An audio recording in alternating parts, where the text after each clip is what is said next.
Hello guys, তো আমরা finally পৌঁছে গেছি সায়েন্স সিটি। এটা সায়েন্স সিটির মেন গেট। আমরা মেন গেট দিয়ে এখন প্রবেশ করছি। আমাদের পুরো টিমে মোট 10 জন আছে। আমরা 10 জন মিলে এসেছি এখানে। তো তোমরা দেখতে পাচ্ছ এটা সায়েন্স সিটির ফ্রন্ট ভিউ। প্রথমে লেখা আছে সায়েন্স সিটি, তার অপোজিটে দেখতে পাচ্ছ খুব সুন্দর একটা বিল্ডিং এবং সামনের দিকে দেখতে পাচ্ছ একটা খুব সুন্দর জলের সিস্টেম। এমনভাবে জলের সিস্টেম মনে হচ্ছে জলটা যেন অলৌকিকভাবে কোথাও থেকে পড়ছে, কিন্তু এর মধ্যে জাস্ট একটা সায়েন্স লুকিয়ে আছে। যেদিক দিয়ে জলটা পড়ছে ওদিকের মধ্য দিয়েই পাইপটা রয়েছে, তাই মনে হচ্ছে যেন জলটা কোথাও থেকে অদৃশ্যভাবে পড়ছে। এদিকে দেখতে পাচ্ছ জল সিস্টেম, খুব সুন্দর জল পড়ছে। চারিদিকে মানুষজন প্রচুর জায়গা থেকে এখানে ভ্রমণ করতে এসছে। সায়েন্স সিটিতে পৃথিবী তথা ভারতবর্ষের সমস্ত জায়গার মানুষ আসে। এদিকে একটা ঝর্ণার সিস্টেম রয়েছে, এদিকে সামনের দিকে চারিদিকে সবুজে সবুজ, খুব সুন্দর দৃশ্য।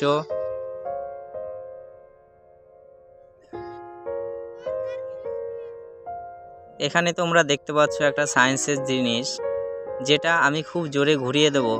মনে হতে পারে এটা যতটাই জোরে ঘুরবে ততটাই জোরে সামনের দিকের মুভমেন্ট হবে, কিন্তু সেরকম কিছুই না। এটার মোশনটা খুব বেশি আছে, কিন্তু দেখো লিনিয়ার মোশনটা অত্যন্ত কম। যাই হোক, এটাও খুব একটা ইন্টারেস্টিং ম্যাটার। এরকম আরও প্রচুর ইন্টারেস্টিং ম্যাটার তোমাদেরকে দেখাতে থাকবো। সামনেই তোমরা দেখতে পাচ্ছ ভারতের মহাকাশ গবেষণা কেন্দ্র ডিআরডিওর দুটি মিসাইলের মডেল এখানে বানিয়ে রেখে দিয়েছে।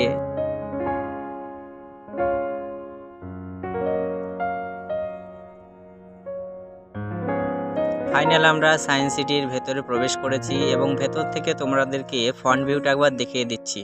দেখো কত বড় সায়েন্স সিটিটা। এটা মোটামুটি 50 একর জমির ওপর নিয়ে তৈরি করা হয়েছিল 1997 সালে। আজ থেকে প্রায় 26 বছর আগেকার এই সায়েন্স সিটিটা তৎকালীন ভারতবর্ষ সরকার তৈরি করেছিল ভারতবর্ষের ছাত্রছাত্রীদের মধ্যে যাতে সায়েন্সের ইন্টারেস্ট বাড়ে বা সায়েন্সের প্রতি আগ্রহ বেড়ে যায়, সেই জন্যই মূলত এটা তৈরি করা হয়েছিল।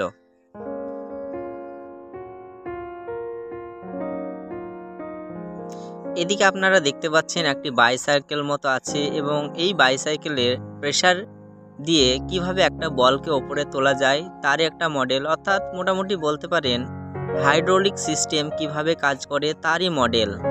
এখানে আমাদের সোহেল বাবু হাইড্রোলিক প্রেসার ক্রিয়েট করে বলটিকে তোলার আপ্রাণ চেষ্টা করছে।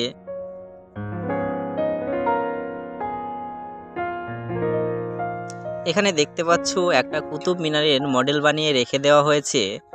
এরপরে দেখতে পাচ্ছ একটা খুব সুন্দর তাজমহলের মডেল বানিয়ে রাখা হয়েছে। সবার তো তাজমহল যাওয়ার ইচ্ছা থাকলেও পূরণ হয় না হয়তো, তাই তোমরা সায়েন্স সিটি এসে সেই শখটা পূরণ করে নিতে পারো।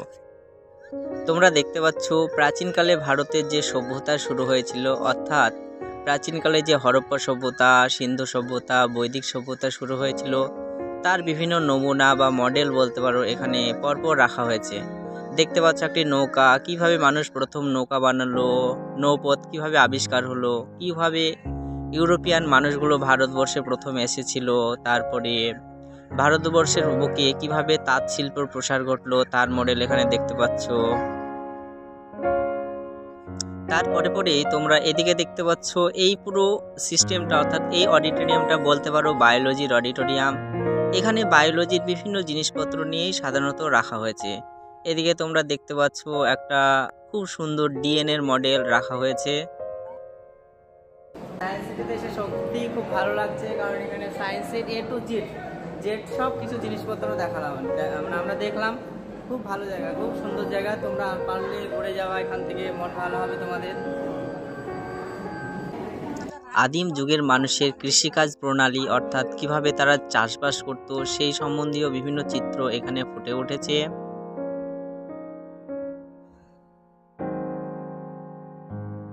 তারপরে তোমরা এদিকে দেখতে পাচ্ছ একটি বাজার, কিভাবে আদিম যুগের মানুষ জিনিসপত্রের যে ক্রয় বিক্রয়ের সিস্টেম সেই সম্বন্ধীয় বিভিন্ন চিত্র এখানে ফুটে উঠেছে। এদিকে দেখতে পাচ্ছ একটা কামারশালা, তারই চিত্র, মোটামুটি আদিম যুগের মানুষের কামারশালা এবং বিভিন্ন রকম জিনিসপত্র কিভাবে তারা তৈরি করতো বা বানাতো তার বিভিন্ন চিত্র বা মডেল বলতে পারো পরপর সাজিয়ে রাখা হয়েছে।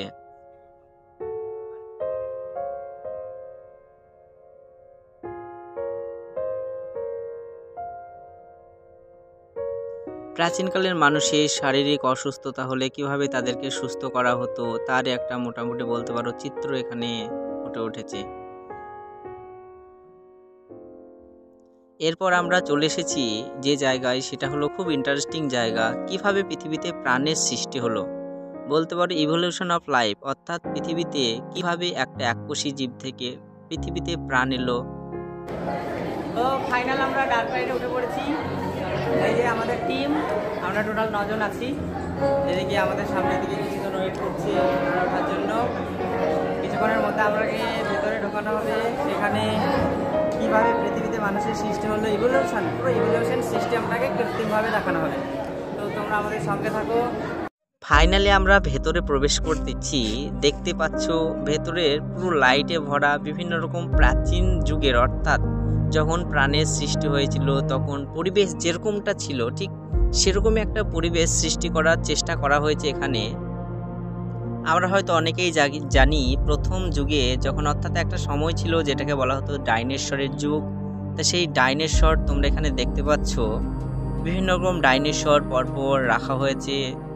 এগুলো, এই যে একটা ডাইনোসর কত সুন্দর মুভমেন্ট করছে, এগুলো যদিও মেশিনের সাহায্যে কৃত্রিমভাবে মুভমেন্ট করানো হচ্ছে বা নাড়ানো হচ্ছে, তবে দেখে মনে হচ্ছে যেন অরিজিনাল ডাইনোসর আমাদের সামনে রয়েছে। চারিদিকে খুব অন্ধকার, আমাদের কিছুটা ভয়ও লাগছিল, কিন্তু আমরা খুব জিনিসটাকে উপভোগও করেছি, খুব সুন্দর। এদিকে একটা খুব বড় ডাইনোসর।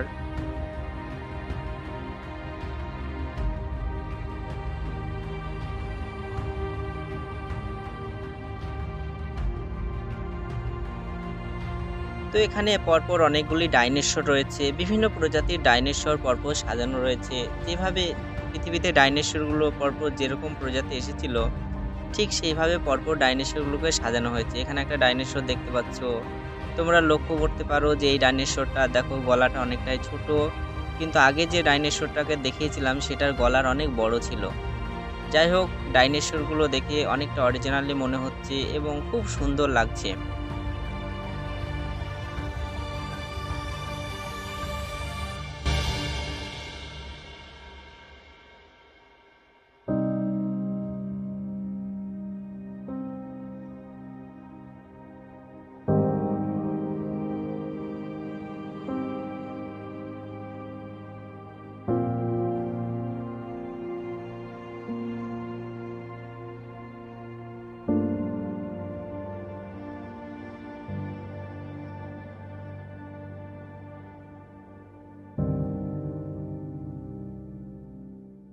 কালক্রমে যখন ডাইনোসরের যুগ শেষ হয়ে গেছিল, তারপর আমরা জানি পৃথিবীতে প্রথম স্তন্যপায়ী প্রাণী সৃষ্টি হয়েছিল, এবং তার মধ্যে এখানে তোমরা দেখতে পাচ্ছ যেভাবে হাতি এসেছিল, অর্থাৎ ডাইনোসরের যুগ শেষ যাওয়ার পর বিভিন্ন রকম প্রাণী পৃথিবীতে এসেছিল।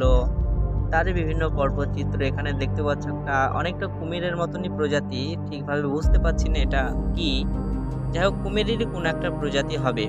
এদিকে তারপরে পৃথিবীতে ধীরে ধীরে কিভাবে বন সৃষ্টি হলো, কিভাবে বিভিন্ন রকম বানর পৃথিবীতে এলো, এবং আমরা জানি বানরের থেকে নাকি অনেকজন বলে মানুষের সৃষ্টি হয়েছে, তারই মোটামুটি একটা চিত্র পরপর তুলে ধরা হয়েছে।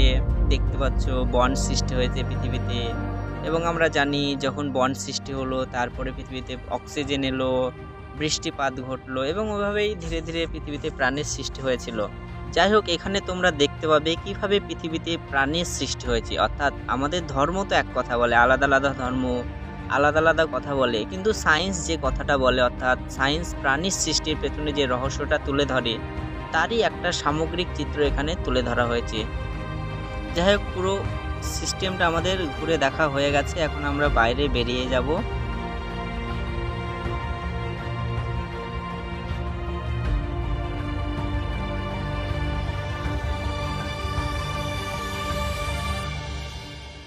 এখন আমাদের সায়েন্স সিটি গোটা ঘুরে দেখা কমপ্লিট হয়ে গেছে।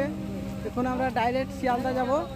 শিয়ালদা থেকে ট্রেন ধরে ডাইরেক্ট বেলডাঙ্গা দিয়ে বাড়ি।